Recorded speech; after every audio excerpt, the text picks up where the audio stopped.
Bonjour à tous, je vous invite à vous abonner à cette chaîne, à aimer, à partager, à commenter ces vidéos, c'est très important. C'est une manière de nous soutenir. Merci à vous tous. Bonjour Nicolas Mirkovic. Bonjour. Vous êtes analyste des géopolitiques européennes et américaines, également président de l'association Ouest-Est. Vous avez mené de nombreuses missions humanitaires dans les zones de conflit en Europe et vous êtes auteur de plusieurs livres, Martyrs du Kosovo aux éditions Picolec, Bienvenue au Kosovo aux éditions du Rocher et L'Amérique Empire aux éditions Temporis. Et vous nous revenez avec cet dernier ouvrage qui est auto-édité, qui s'appelle Le chaos ukrainien, comment en est-on arrivé là et comment en sortir. Un ouvrage qui permet de mettre les choses à plat par-delà le brouhaha médiatique, de prendre vraiment du recul sur la situation de l'Ukraine, puisque c'est un conflit qui vient de très loin et donc ça permet en fait d'avoir une perspective beaucoup plus large. Et nous sommes également avec Jean-Louis Tremblay, grand reporter au Figaro Magazine. Bonjour Jean-Louis. Bonjour Valentin. Et donc voilà, vous revenez en fait sur d'abord l'histoire en fait. Donc on va pas passer non plus toute l'émission sur l'histoire de l'Ukraine, mais c'est vraiment intéressant pour comprendre où on en est aujourd'hui, puisque vous expliquez bien à quel point l'Ukraine est un terme qui est récent, qui au départ désigne simplement une zone géographique et n'a pas véritablement de vocation identitaire, en tout cas jusqu'au 18e, 19e siècle. Et en fait, l'édification de l'identité ukrainienne est vraiment très, très poussive à se mettre en place. Mais peut-être revenir sur à l'origine, que désigne le mot Ukraine et comment il est apparu dans l'histoire. Ukraine, la racine d'Ukraine, Kraïna, dans les peuples slaves, même en serbe, on a le même terme, signifie une zone frontalière, une marche militaire. Et c'est ainsi qu'a été nommée une partie du territoire qu'on appelle aujourd'hui Ukraine pendant de nombreuses années, et par les Russes ou par les Polonais qui ont tous les deux des racines slaves, pour désigner cette zone frontalière où il y a eu constamment des conflits entre eux, notamment entre Russes et Tatars, Russes et Mongols, Russes et Polonais, Lituaniens et Polonais et Russes.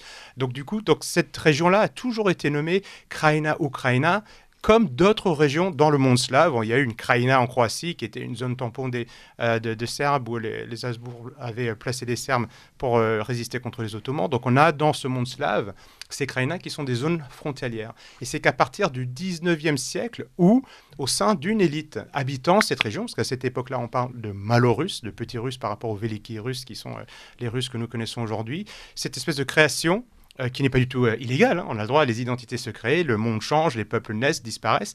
Il y a une définition de ce que pourrait être un peuple ukrainien, et ce terme, qui est un terme plutôt militaire, géographique, va commencer à être adopté par une partie d'une élite qui habite cette région-là pour définir une région. Donc qui n'a même pas les frontières de l'Ukraine que nous connaissons aujourd'hui. Ou des frontières naturelles, et vous montrez aussi que ce peuple, cette identité ukrainienne est largement favorisée. Alors évidemment, d'abord, c'est un concept qui naît dans des élites intellectuelles et qui est très favorisé par des puissances étrangères, notamment les Habsbourg, pour en fait déstabiliser déjà la Russie à l'époque. Tout à fait, parce que la Russie, les habitants de ce territoire s'appellent pendant longtemps russes. Ça c'est historique, il suffit de lire les livres d'histoire. Quand la Russie s'agrandit, notamment après Pierre Ier et Catherine II, évidemment, les Allemands, les Autrichiens, les Prussiens ont peur et voient cette poussée occidentale de la Russie. Et donc, du coup, ils vont encourager cette naissance du nationalisme ukrainien comme rempart contre cette avancée russe, alors que les Russes, de leur côté, eux voient ces Russes comme des habitants logiques, naturels de l'espace russe. Donc du coup, on voit dans les racines même du nationalisme ukrainien une forte prégnance de puissance étrangère, et ce n'est pas pour rien que entre les deux guerres, vous avez la création de l'organisation nationaliste ukrainienne qui est née à Vienne, financée, poussée, encouragée par les Habsbourg, par les Autrichiens, pardon, et vous avez également les premières communautés politiques ukrainiennes qui naissent sur les territoires des Autrichiens et non pas en Russie. Alors ça donne lieu à l'élaboration d'une langue, la définition d'une langue, des écoles, des symboles. Le rapport ukrainien est créé en 1848.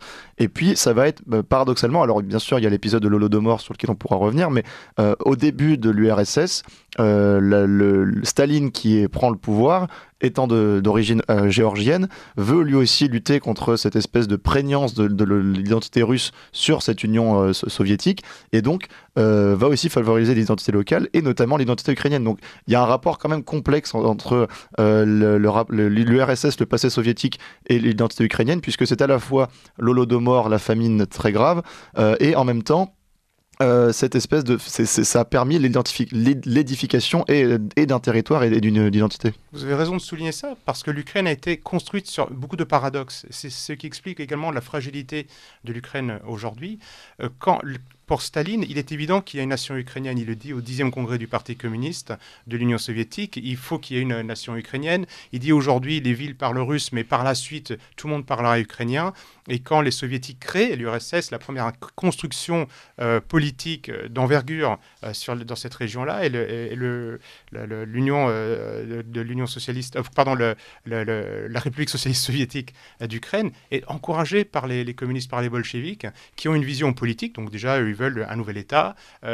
Staline a très peur de l'importance des Russes. Donc du coup, il dit entre les deux mots, il dira ça au 12e congrès du Parti communiste, il dit entre les deux mots, le nationalisme local, qu'on pourrait appeler nationalisme ukrainien, et le nationalisme russe, eh bien entre les deux mots, le pire est le nationalisme russe. Donc du coup, notamment dans la création même de l'Ukraine, il va adjoindre ce qui est l'Est de l'Ukraine aujourd'hui, qui est majoritairement russe, le Sud de l'Ukraine également. Il va rajouter ces territoires à l'Ukraine. Et il y aura une politique de corénisation, c'est-à-dire le coréen, ce sont les racines, où on va forcer l'usage de la langue ukrainienne, qui était une langue qui est plutôt parlée par les paysans, qui est plutôt, on va dire, un dialecte, mais qui a été codifié par Shevchenko, qui est devenu une véritable langue. Donc ils vont encourager ça jusqu'à l'Holodomor. Et là, du coup, en effet, c'est la crise. Et cette famine gigantesque qui a existé non seulement en Ukraine, qui a existé également au Kazakhstan, dans d'autres républiques soviétiques, a été perçue, on peut le comprendre, par certains Ukrainiens comme vraiment une attaque contre les Ukrainiens, sachant que les victimes étaient ukrainiennes, elles étaient russes, elles étaient tatares. Toutes les populations qui habitaient là ont été victimes de cette famine. Et la mise en place de la politique économique qui était à la cause de cette famine géante a été mise en place par le Parti communiste ukrainien, donc par des Ukrainiens. Donc du coup, et à partir de ce moment-là, il y a eu de plus en plus de révoltes de paysans qui ne voulaient pas la collectivisation, qui luttaient contre les oukazes qui venaient de Moscou, et ça a nourri le nationalisme ukrainien. Et donc du coup, qui était plus à cette époque-là un rejet du communisme et de la collectivisation qu'un rejet de tout ce qui était russe, parce qu'une bonne partie de l'Est de l'Ukraine, par exemple, notamment et du Sud, parlait le russe. Et le russe était d'ailleurs la langue franque dans toutes les villes. C'est ce qui faisait peur et mal à Staline. Toutes les villes parlaient le russe. Jean-Louis Tremblay. Oui, vous faites bien de revenir sur cet épisode tragique de l'Holodomor, parce que c'est une famine organisée, planifiée, qui est conséquence effectivement de la collectivisation, de la politique de collectivisation, Sovkhoz, Kolkhoz, la lutte anti-Koulak, la dékoulakisation organisée par les bolcheviks. Et c'est important parce qu'il y a un lien direct avec les événements qui se produisent aujourd'hui, dans la mesure où les groupes nationalistes ukrainiens qui se revendiquent on en parlera de Stepan Bandera, qui était anticommuniste et qui animait un mouvement anticommuniste qui s'est battu d'ailleurs après-guerre pendant 3 ou 4 ans, 5 ans, toujours contre le pouvoir stalinien. Eh bien, ce sont ces groupes qui ont été le fer de lance, on va dire, du sentiment anti-russe, et qui sont les premiers qui ont combattu. Bon, on a beaucoup parlé de ce fameux bataillon Azov, qui en réclame directement, mais il y en a eu d'autres, Oui. Pravi Sector ou autres. Oui. Donc, est-ce que là, on peut... Alors, on vient de passer rapidement de 1945 à aujourd'hui, mais je crois que c'est important d'y revenir, parce qu'il y a aussi le rôle joué par les Ukrainiens pendant l'invasion allemande. Oui, tout à fait. Il y a ce sentiment, d'une part, des habitants de ce territoire. Donc, n'oublions pas que ce territoire a été créé par les communistes. Donc, du coup, les communistes n'ont pas été particulièrement brillants dans la création de nouveaux États. On l'a vu avec la Tchécoslovaquie, la Yougoslavie, l'URSS en est un bon exemple. Donc, du coup, ils ont adjoint différents peuples, voire même des personnes se réclamant d'un même peuple, comme les Ukrainiens, mais qui n'avaient pas forcément la même vision de ce que devait être l'Ukraine. Or, pour avoir un État homogène, vous avez besoin d'avoir des valeurs fondamentales communes. Vous avez besoin d'avoir des piliers forts pour construire une société en commun. Il n'y a jamais eu ça, malheureusement, dans l'Ukraine. Et dans l'histoire récente de l'Ukraine, donc qui date, la République socialiste soviétique d'Ukraine, c'est 1922, vous avez toujours avoir une opposition entre l'Est et le Sud contre l'Ouest. Ça, c'est une constante dans la création de l'Ukraine, avec l'Est et le Sud qui tirent plutôt vers... ils peuvent se réclamer ou russes ou bien ukrainiens, mais se sentent plus proches de Moscou, et l'Ouest qui, pour les raisons qu'on a évoquées tout à l'heure, vont se sentir plus proches du monde germanique. Linguistiquement aussi, d'ailleurs. Et linguistiquement et culturellement, il y a une partie de l'Église orthodoxe, les uniates, qui se sont rattachés à Rome. Donc, du coup, ça a un peu aussi créé une division dans le monde orthodoxe, monde religieux local. Donc, du coup, cette construction, qui est une construction communiste, est fragile. Et à travers toutes les périodes, on va voir en effet l'Est et l'Ouest, ils vont se battre entre eux. Ce sont des guerres civiles. Pendant la Première Guerre mondiale, ils n'étaient pas du même côté. À un moment, les nationalistes ukrainiens voulaient créer une république populaire. Ils ont créé d'ailleurs une république populaire ukrainienne à l'Ouest, mais ce sont les Soviétiques qui ont gagné. Pendant la Deuxième Guerre mondiale, l'Ouest de l'Ukraine est du côté des Allemands, l'Est de l'Ukraine et le centre est dans l'armée rouge. Donc du coup, les Ukrainiens n'ont cessé de se battre entre eux. On l'oublie. Et encore aujourd'hui, c'est le cas. N'oublions pas. Alors là, du coup, je vais aller encore plus loin, mais si on arrive au coup d'État de 2014 du Maïdan, nous avons une partie de la population ukrainienne qui descend dans la rue parce que le président légitimement élu, démocratiquement élu en tout cas, décide d'adopter, de signer un partenariat avec la Russie. Vous avez ceux qui préfèrent le partenariat avec l'Union européenne, qui descendent dans la rue, qui prennent le pouvoir par la force.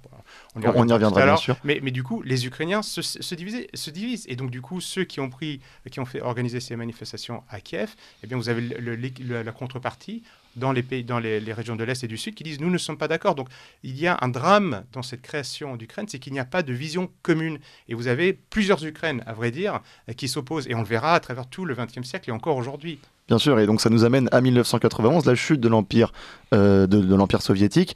Et donc on a toujours cet État, cette question n'a pas été réglée, de très divisé, donc l'État ukrainien, en plus sujet à la corruption évidemment avec la chute du communisme et donc les oligarques qui prennent la main mise sur l'économie. Et à ce moment-là va entrer en jeu un acteur extrêmement important de l'histoire récente ukrainienne, à savoir les États-Unis. Puisque on a aux États-Unis la fin du bloc soviétique, donc l'hégémonie mondiale qui est à portée de main. Mais on continue, la doctrine américaine des relations internationales continue à se méfier énormément de la Russie, puisqu'elle est guidée par des principes géopolitiques de Mackinder et puis de Brzezinski qui font que c'est toujours l'Empire russe qui est vu comme la potentielle source du mal et de concurrence de l'hégémonie américaine. Exactement. Vous avez presque tout dit, j'ai plus rien à répondre. Non, mais c'est excellent parce que c'est exactement ça. Les États-Unis, depuis leur création, à vrai dire depuis le début du XXe siècle, savent qu'ils sont devenus la première puissance mondiale. Ils le sont déjà au début du XXe siècle et ils n'ont qu'une seule crainte, c'est d'avoir un rival. Et Spikeman, Mackinder ont identifié au XXe siècle qu'il ne fallait surtout pas qu'il y ait de concurrence sur le continent, ce qu'ils appellent eurasiatique. Donc du coup, c'est l'Europe, l'Asie, nous sommes sur la même plaque tectonique, même si nous sommes de continents. Et ils ont identifié le centre de la Russie comme un peu le pôle géographique ultime autour duquel tourneraient les autres pays, ou en tout cas puissances en Eurasie. Rappelons-nous que juste l'Europe, l'Asie, si on rajoute l'Afrique, c'est 75% de la population mondiale, 75% des ressources naturelles mondiales.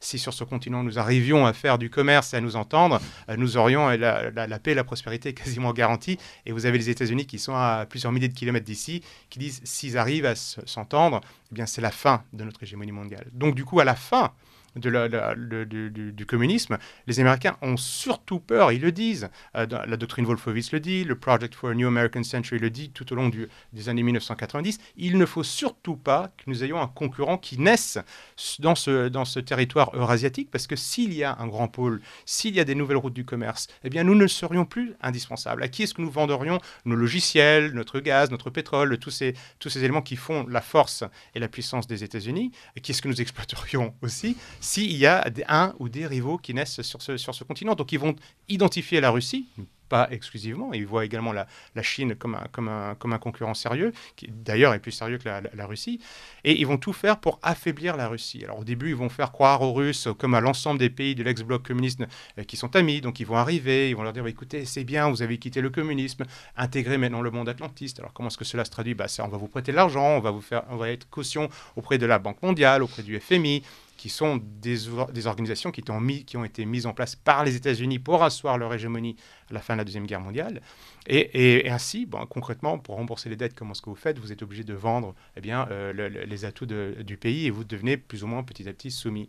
La Russie a suivi ce rythme au début. Il y a beaucoup de consultants, de conseillers, d'argent qui est arrivé du FMI en Russie. Puis assez rapidement, Poutine a dit stop, parce qu'il avait compris le jeu. Il s'est dit, moi, au bout d'un moment, je vais être une marionnette de mon propre pays. Ceux qui vont contrôler mon économie et la politique, ça va être des ONG américaines, atlantistes, ça va être des sociétés multinationales américaines, atlantistes. Si je veux garder ma souveraineté, il faut que je reprenne les choses en main. Et donc, petit à petit, il va couper, il va se désendetter, il va couper l'influence américaine en Russie. Et les Américains ne lui pardonneront jamais à la Russie d'avoir fait ça, d'avoir chercher une autre route. Jean-Louis Tremblay.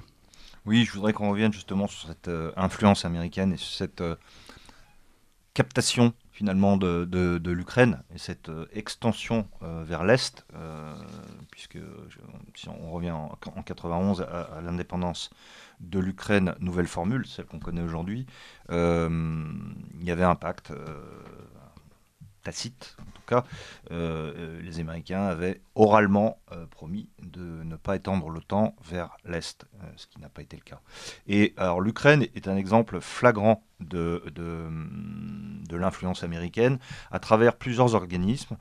Vous avez cité les ONG, effectivement. Il y a le rôle de George Soros, qui se vante lui-même, vous le citez, qui dit très content, il dit voilà, je vais remplacer la Soviet Union par la Soros Union. Tout à fait. Voilà, donc l'Union soviétique par l'Union sorosienne, si on peut dire, à travers ces Open Society. Vous nous expliquez un petit peu ce que c'est que l'Open Society selon George Soros.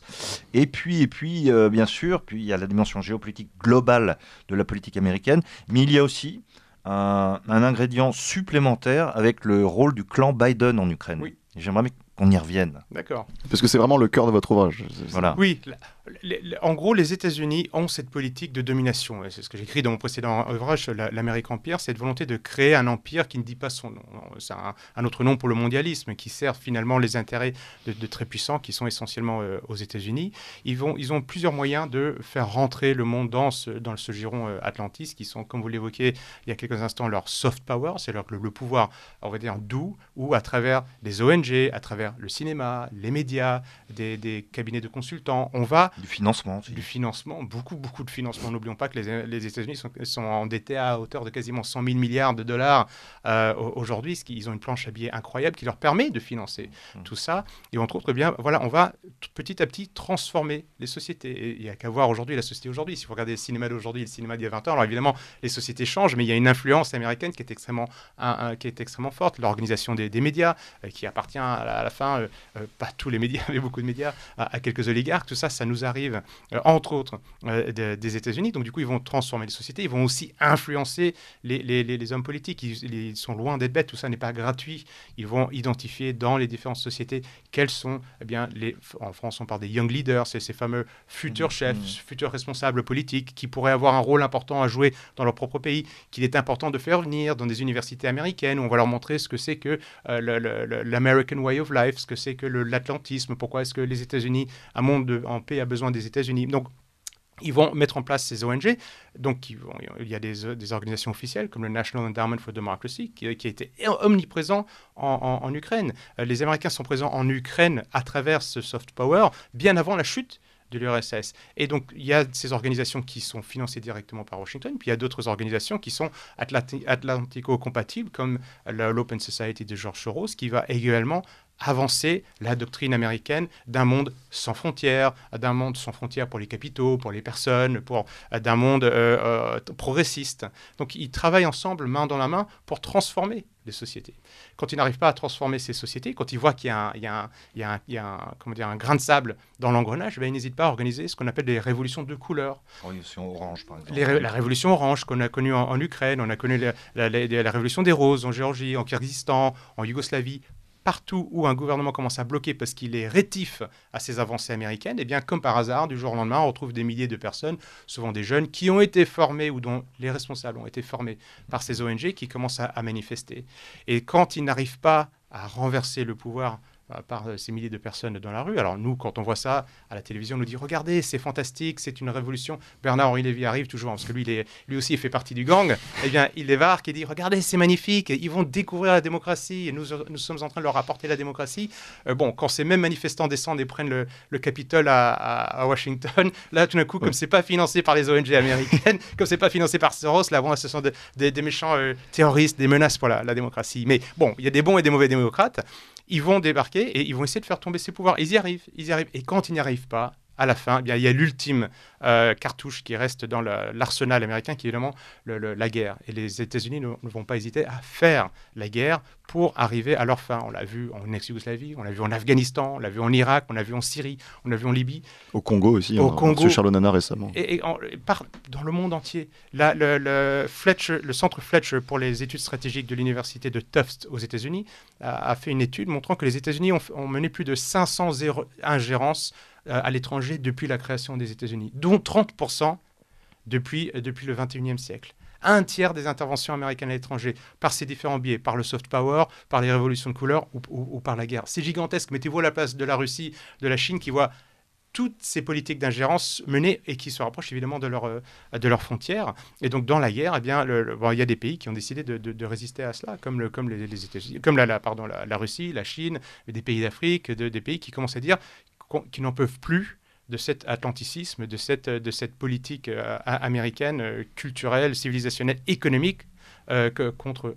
Bien sûr, et donc... je n'ai pas parlé de la famille Biden, je ne sais pas si vous voulez... on pourra y revenir, mais okay. on peut déjà revenir sur, avant, chronologiquement, vous avez parlé de ces ingérences, on peut expliquer comment les États-Unis sont parvenus, dans les années 2000, justement, à provoquer cette révolution orange, puisque vous expliquez bien que c'est une ingérence états-unienne, cette révolution orange en Ukraine. Peut-être qu'on peut situer le contexte. Nous avons des élections en Ukraine qui mènent le président Yushchenko au pouvoir, qui va être renversé en dehors de tout rapport constitutionnel, en fait, en violant toute la Constitution. Oui. Alors, il y a eu deux révolutions de couleur en Ukraine. La première de 2004, c'est Yanukovych qui gagne. L'opposition descend dans la rue tout de suite. Pardon, j'ai dit Yushchenko, c'était Yanukovych. Oui. Alors, c'est vrai, alors, du coup, il faut se souvenir parfois ces noms à plusieurs syllabes. Il y a aussi Timoshenko. Sans voyelles, c'est pas toujours facile. C'est pire que des villages alsaciens. Oui, c'est ça. Il y a débat. Des chats, non, des chiens. Et j'aime beaucoup les villages alsaciens. Yanukovych est élu. Yanukovych est un oligarque. L'Ukraine, comme vous l'avez dit tout à l'heure, est aux mains des oligarques dès la chute de l'URSS. Et c'est aussi une des raisons pour lesquelles ce n'est pas un état de droit, parce que c'est le pouvoir financier qui a pris le contrôle du pays. Yanukovych est accusé à tort d'être un homme de Moscou. Il est plus proche de Moscou. Il vient des régions de l'Est, où on est majoritairement russophile. Mais c'est un oligarque qui défend ses intérêts dans différentes négociations. Il a été très, très dur avec la Russie. Il gagne les élections. Les Occidentaux ont peur, disent qu'il y a eu de la fraude, et c'est possible qu'il y en ait eu. Je ne sais pas, franchement, il y a eu quand même pas mal de témoignages. J'ai plutôt tendance à croire qu'il y en a eu. Il y a une manifestation qui est organisée dans la rue. On décide de revoter, et évidemment, Yushchenko, l'autre candidat, qui est pro-Union européenne, pro-États-Unis, est élu. Nous savons déjà à cette époque-là, il suffit de lire le livre et on ne peut pas le soupçonner de russophilie, Alain Guimol, qui a dit sur place, mais regardez, c'est grâce à l'influence des ONG américaines, et il donne toute la liste des ONG, il écrit ça dans un livre qu'il a sorti sur le sujet, qui sont présentes, qui ont aidé ces jeunes à manifester, qui ont aidé les différentes personnes. Quelques années plus tard, il y a une nouvelle élection, donc là, une nouvelle élection, Yushchenko, le perdant de la dernière, gagne haut la main. L'opposition descend dans la rue pour dire attention, il y a eu de la fraude. Sauf que là, il y a des représentants d'organismes internationaux qui sont là, l'OCDE qui dit bon, il n'y a pas eu de l'OSCE, pardon, il n'y a pas eu d'entrave, il n'y a pas eu cette élection est tout à fait légitime. Yanukovych est au pouvoir, il a le choix entre deux programmes majeurs partenariats. L'Ukraine est extrêmement pauvre, on ne parle pas de cela. Les oligarques sont très très riches, mais le reste de la population est extrêmement pauvre. La seule chose qu'exporte massivement l'Ukraine, ce sont des Ukrainiens qui partent massivement chercher des richesses, un bien-être qu'ils n'arrivent pas à trouver dans cette Ukraine qui est indépendante pour la première fois en 1991. Yanukovych a besoin d'aide, on estime en tout cas qu'il a besoin d'aide étrangère pour s'en sortir. Il a le choix entre un partenariat avec l'Union européenne, un pince-somme de plusieurs centaines de pages qui n'aura été traduit en ukrainien que en 2013, que vers la fin de l'automne de 2013. D'un côté, qui apporterait à peu près 600 millions d'euros à l'Ukraine, et de l'autre côté, un partenariat de plus de 20 milliards d'euros avec la Russie. Sachant que les Russes disent que le partenariat avec l'Union européenne n'est pas exclusif. Tout le monde pense qu'il va signer le partenariat avec l'Union européenne, parce qu'il a été bien travaillé, lui aussi, par les ONG, par la diplomatie, des pays de l'Union européenne, des États-Unis. Et patatras, il décide à la dernière minute de signer ce partenariat avec la Russie, qui est plus logique. L'Ukraine et la Russie, ils parlent, ils ont la langue russe en commun, ils ont été ensemble au sein de l'URSS, ils ont des économies qui sont compatibles. L'Ukraine ne peut quasiment rien exporter vers l'Union européenne, parce que l'Ukraine n'a pas les normes pour exporter. à cette époque-là, ce qui est tout le contraire avec la Russie, qui en plus faisait un prix préférentiel très très bas sur le pétrole et le gaz, qui est juste, rappelons-le, le sang de nos économies modernes. Il choisit donc le partenariat russe. De nouveau, les manifestants, l'opposition descend dans la rue, poussés et encouragés par les atlantistes. Et les atlantistes ne s'en cachent pas. Victoria Nuland a dit elle-même que les Américains avaient dépensé 5 milliards de dollars pour apporter la démocratie en Ukraine. Je me rappelle que juste les statuts de la charte de l'ONU interdit l'ingérence étrangère. Les Américains font l'ingérence dans le monde entier. Ils ne sont inquiétés à aucun moment. 5 milliards. Nous avons un enregistrement début février 2014 de Victoria Nuland, sous-secrétaire d'État des États-Unis pour les affaires d'Eurasie, et Jeffrey Piat, qui est l'ambassadeur des États-Unis en Ukraine, où ils sont en train de décider, février 2014, qui va prendre le pouvoir. Donc ils sont déjà en train de discuter du coup d'État qui va avoir lieu fin février. Yanukovych doit en effet fuir parce que des mouvements de nazillons prennent le pouvoir, sont extrêmement violents. Il y a des tirs, on pourrait y revenir pour savoir qui est derrière. On y reviendra effectivement, mais c'est très intéressant de voir que dans votre livre, ce sont exclusivement des sources américaines, enfin pas exclusivement, mais en grande partie des sources même américaines qui le disent. Oui. Mais on va continuer à en parler avec Jean-Louis Tremblay et vous, Nicolas Mirkovitch, de ce chaos ukrainien. Tout de suite, il est 9h et on fait un point sur les informations avec Emmanuel Noël. Ligne droite.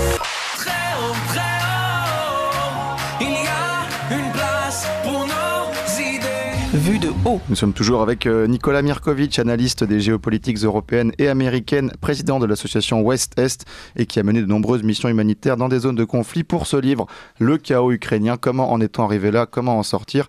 Et nous sommes également avec Jean-Louis Tremblay, grand reporter au Figaro Magazine, à qui je vais d'ailleurs laisser la parole. Oui, moi j'ai trouvé particulièrement intéressant un chapitre qui s'appelle Joe Biden et l'Ukraine. Alors c'est un peu le jeu de cette famille. Dans la famille Biden, vous avez Uncle Joe, c'est celui qui sucre un peu les fraises, mais qui est au pouvoir aux États-Unis. Et puis vous avez surtout le fils qui s'appelle Hunter. Ça s'invente pas, Hunter en anglais ça veut dire chasseur. Alors ce Hunter Biden est très intéressant parce que depuis 8 ans environ, il est au conseil d'administration d'une holding ukrainienne qui s'appelle Burisma. Cette holding assez puissante financièrement, a été un temps accusée de corruption, mais le procureur qui se chargeait de l'enquête a été évincé sur la base d'un coup de téléphone de qui ? De Uncle Joe, de Joe Biden, qui dit non, mon fils Hunter est dans la société, on peut pas enquêter, voilà, parce que c'est son seul job. Il avait été viré de l'US Navy pour usage de cocaïne, le fils Hunter, voilà. Donc, on en est là, ça c'est pour poser le décor. Il y a deux choses. Le rôle donc, du clan Biden dans les intérêts économiques ukrainiens, et puis le deuxième point que je trouve vraiment passionnant, d'autant que la source est américaine, c'est toujours Victoria Nuland, c'est l'existence de ces laboratoires biologiques financés par le ministère américain de la Défense et par des grosses firmes de biotech américaines et qui sont implantés en Ukraine et dont Victoria Nuland, au début du conflit, avait très peur qu'ils tombent aux mains des Russes. Alors, qu'est-ce qu'il y a dans ces laboratoires qui ferait si peur aux Américains si les Russes tombaient dessus ? Là, en effet, sur ce sujet des laboratoires et la famille Biden, je reviendrai sur la famille Biden. Pourquoi est-ce que les États-Unis investissent ? Pourquoi est-ce que certaines de leurs multinationales investissent en Ukraine sur des projets qu'ils ne veulent pas révéler au public ? C'est ça ce qui est inquiétant. On peut imaginer que des sociétés multinationales fassent des investissements dans le monde entier. Il n'y a rien d'illégal. Mais pourquoi est-ce que tout d'un coup Victoria Nuland aurait peur que ces laboratoires tombent aux mains des Russes ? Pourquoi est-ce que quand on tire les ficelles, on retrouve Hunter Biden comme étant l'un des financiers d'une partie avec Metabiota de ces industries chimiques ou pharmaceutiques, en tout cas en Ukraine. Ou bactériologiques. Ils ne veulent pas nous le dire et c'est inquiétant. Et je pense qu'on remonte en effet à la famille Biden. Joe Biden a été l'un des plus grands défenseurs de l'extension de l'OTAN vers l'Est européen. Je rappelle que George Kennan, qui a lui ourdi tout le programme du containment du président Truman, donc du coup qui était l'homme fort des États-Unis pour empêcher le communisme de se répandre dans le monde, qui a développé cette stratégie du containment, quand il a vu que le Sénat américain, où était Joe Biden, a été d'accord pour avancer l'OTAN vers les frontières russes, a dit que c'était une erreur tragique pour les États-Unis. Jack Matlock, qui était l'ambassadeur, le dernier ambassadeur des États-Unis en URSS, a dit que c'était une erreur stratégique, que les pères fondateurs des États-Unis se retourneraient dans leur tombe. Or, Joe Biden, lui, n'a cessé d'encourager l'OTAN d'avancer vers l'Est, alors que l'OTAN n'a plus de raison d'exister.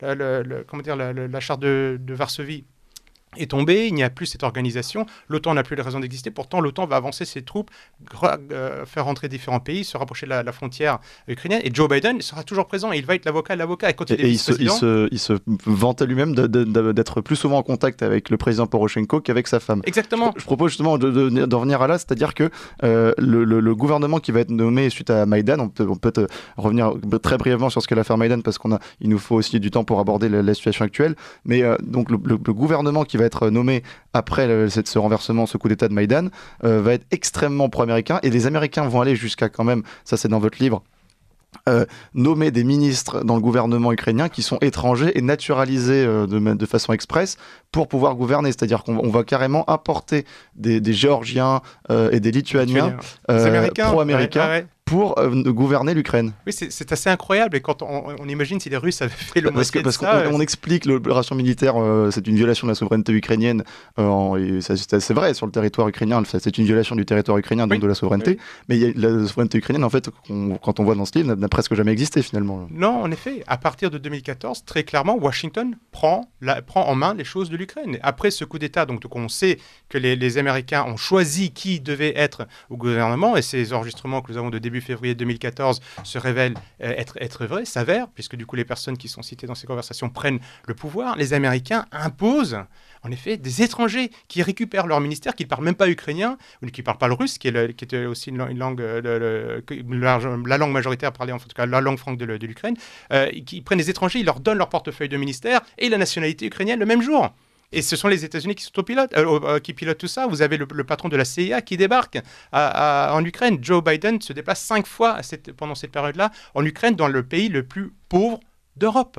Donc le plus corrompu. Et le plus corrompu. Selon Transparency International, exactement. C'est un classement qui est officiel. Oui. Exactement. Donc les États-Unis prennent le contrôle. Et suite à ça, donc du coup, il y a on voit qu'ils mettent en place le changement de la société, mais par le haut. Ils vont plus le faire par la culture, ils vont continuer de le faire par la culture, par le cinéma, par les ONG. Sauf que là, ils ont les hommes liges directement au pouvoir. Et mettez-vous à la place des Ukrainiens qui voient ce coup d'État. Ceux qui sont pro-européens sont peut-être très contents, quoique voir des étrangers arriver au gouvernement qui parlent même pas la langue, qui connaissent pas le pays, ça doit quand même faire bizarre. Même mais quand on est nationaliste, ça fait bizarre. Ça doit faire quand même un petit peu bizarre. Voir cette omniprésence des États-Unis, de l'armée américaine aussi, qui va reprendre en main l'armée ukrainienne, qui va la former. On a malheureusement beaucoup de responsables de l'OTAN qui vont arriver sur place, qui vont former, qui vont donner des armes à l'armée ukrainienne. Mettez-vous à la place des pays frontaliers qui voient ce pays qui est sous la coupe des États-Unis, qui est en train de changer le système de l'intérieur, et en même temps, donc Joe Biden qui en profite, lui,